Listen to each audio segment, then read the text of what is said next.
Hello everyone, my name is Wandielem Tembu and I'm back again with another Miss South Africa top 10 analysis video. Today I will be particularly speaking about my first 5 girls, and I have my trusty pageant book with me, and so those 5 girls will be Annerzeid, Ayanda, Itumeleng, Kela, Bohan, and yeah, that's just the whole girls for group one. So those are my first 5 that I'm going to be speaking about and just reflecting on as we've had the top 30 journey and the first initial announcements of top 10.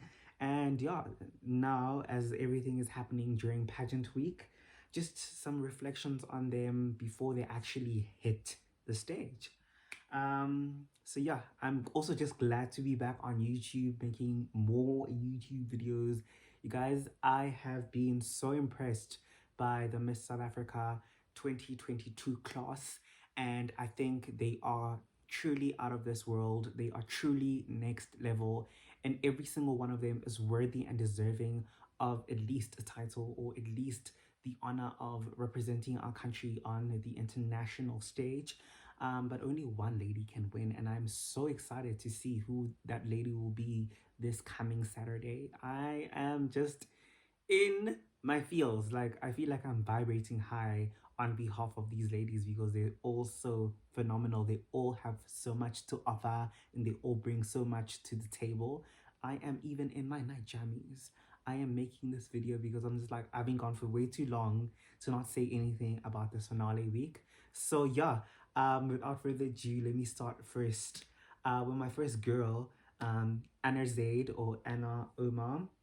Okay, for me, Anna is one of the most consistent girls in competition. Like, she is really dedicated to her journey, and I feel like that reflects. I feel like we have seen a tremendous growth from Anna Zaid since her 2019 first year of entry.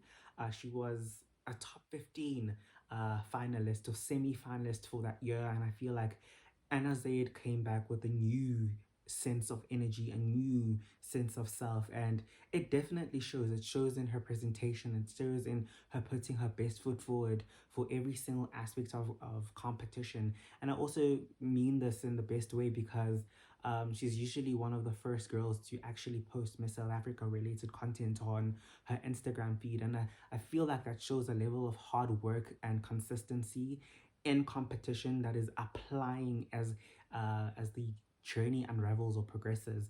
I think she is someone who is worth noting because if she is that consistent, then I have no doubt and I have the absolute faith that she also is very consistent within, this whole top 10 journey. I actually can't wait to see Anna Zaid strut her stuff on the Miss South Africa finale stage. I know it has been her dream to actually step and, be on that stage and actually shine a light of representation and be, a beacon of hope for her own community. And yeah, we are definitely rooting for Anna in this house. Okay. um Anna is also very natural. She is just naturally confident. You naturally feel her presence. She's one of those girls who I feel like isn't trying too hard to be something that she's not, and I feel like this will put her in great stead for the Miss South Africa crown. I'm really hopeful that she will actually go far because, yeah, as I've said, like, there's been a tremendous transformation and growth process in her individual journey that I feel like if you aren't looking at Anna Zaid right now as a possible crowning contender, then you are sleeping on her. You are really sleeping on her. So do yourself the favor. Do yourself a favor, I mean, and the justice of actually taking the time to observe her, appreciate her, and love on her. Love on all these girls because they're all amazing. Okay. So the next girl, I'm going in alphabetical order. So how we have like the name placements on the Miss South Africa app, that's what I'm also doing. So yeah, the next girl that I'll be speaking on is Ayanda Tabete. Again, Ayanda Tabete is one of the most consistent girlies for me. Like, she actually has been doing such a tremendous job in actually putting her best foot forward. Her social media, because of this, has grown tremendously as well. I feel like it would be remiss if you aren't, paying attention to her currently because she is such a strong caliber of a contestant within the competition. She has a calm confidence about her, and when she speaks, you are able to hear the gravity of her words, her well thought out and formed opinions. And for me, that's been very impressive to see that not only can she speak, but she can motivate other people. She, in process, has proven to be like, I don't know. She's just one of those girls who I feel like I've just been naturally drawn to because of her natural charisma as well. Like she's very bubbly, she's very playful. Like once you know allow yourself to get to know her, and so I really do think that she possesses almost all the qualities that a Miss South Africa needs to have. And yeah, I am just looking at my notes for reference. Um, I also noticed that she is quite easygoing, and yeah, um, I noted that she's quite easygoing and that she's one to watch out for within competition. And I think for her that really holds true to who she is, because in competition as well, we have able to see her like self develop consistently. You know what I mean? She when she is in like a space, you want to listen to her, you want to be her friend, or you know you want to basically get to understand what she's trying to put out there. And I also feel like she has a really a really unique advocacy per se when she presents an advocacy based on health. And yeah, guys, I feel like I've just been buttering her up a lot in this moment. So yeah, I'm really quite excited about her prospects. I am hopeful that she will do the absolute best to represent herself and whoever else she aims to be a beacon for and spotlight a light for. I think she really is incredible, and I think she really has been one of the girls who have been working hard in competition, regardless of me waffling throughout her compilation or her motivation. But I really do think she is a really strong contender, and you guys should really keep an eye out for her because she is amazing. If you guys were hearing hooting and it was a bit distracting to me, I must be my neighbors. I apologize.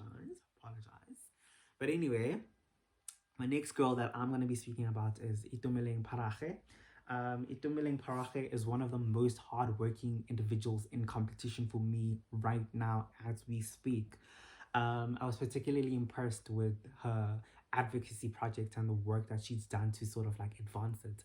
I know she met one of the official government officials for our country regarding her advocacy on education, and so her ability and her tenacity to want to spotlight that at a national level as a top 10 contestant for me has been incredible. I think she's also really graceful, and yeah, um, and I think she may potentially be the dark horse of the competition, because I know not a lot of people like aren't paying attention to her, and I'm guilty of that, right?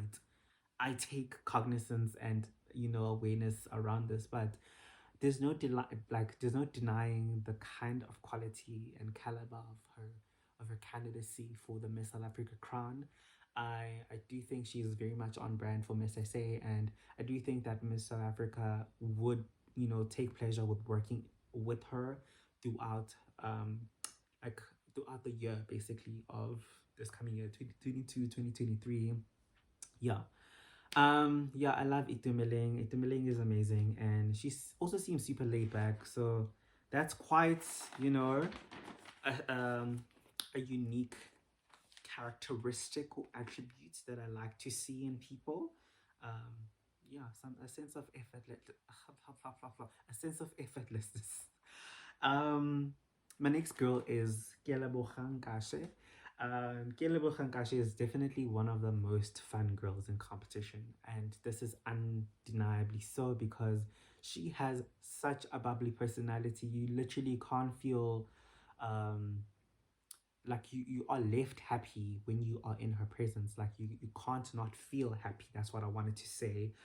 She has a very infectious personality, and I think for Miss South Africa, I feel like Miss South Africa tends to go for such girls who really are true and authentic to themselves, and however they make other people feel and be. And this was really seen with Tato Mosehle, who shared similar attributes and characteristics about herself and her nature, that she wasn't really all too serious within process of top 10. She was also quite super laid back and super hilarious.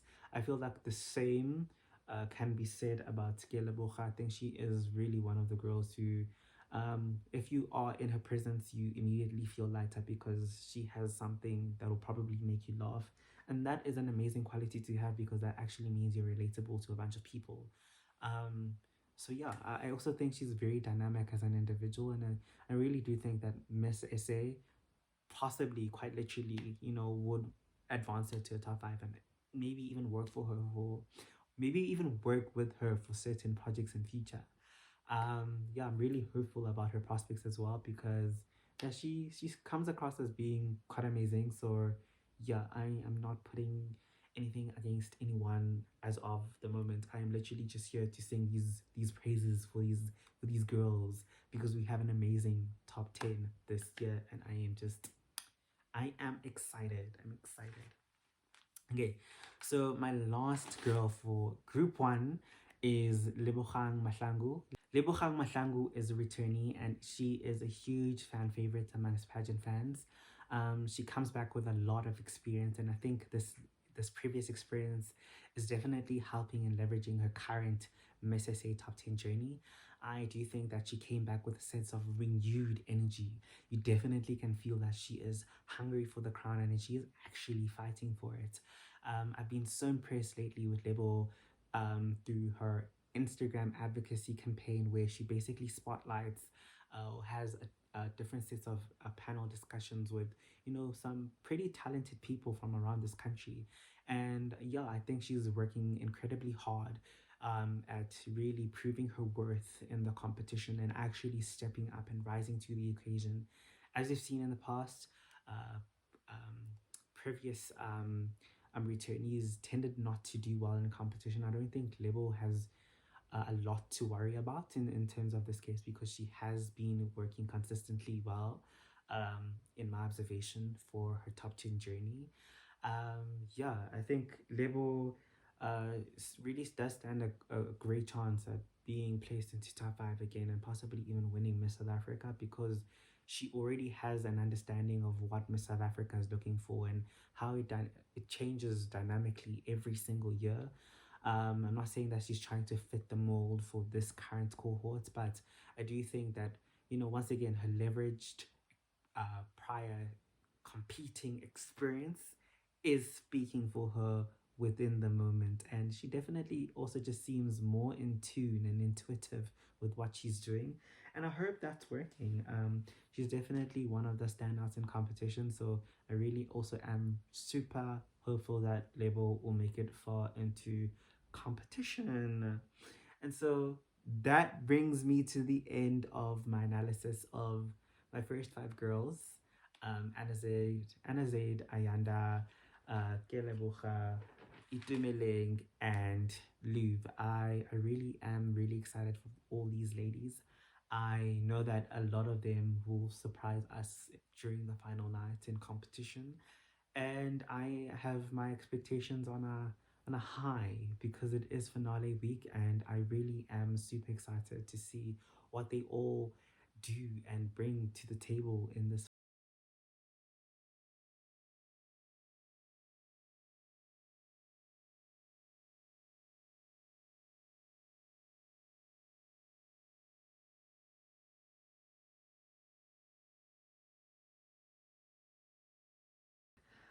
But from this group, I want you guys to let me know who is your favorite from this group. So the above 5 mentioned ladies. Also want to know who is your winner overall from these above 5 ladies, and who from maybe potentially this top 5 do you, not even top 5, but these 5 ladies, do you see like making it into like the final 5 cuts during finals night? Please also stay tuned for episode 2, or analysis video number 2 on the rest of the remaining 5 ladies. I will see you again next time in the next video. So bye, au revoir, say la vie. I don't know what to say, but I love you guys so much. And yeah, thank you for being so engaged with all that I do here and my content.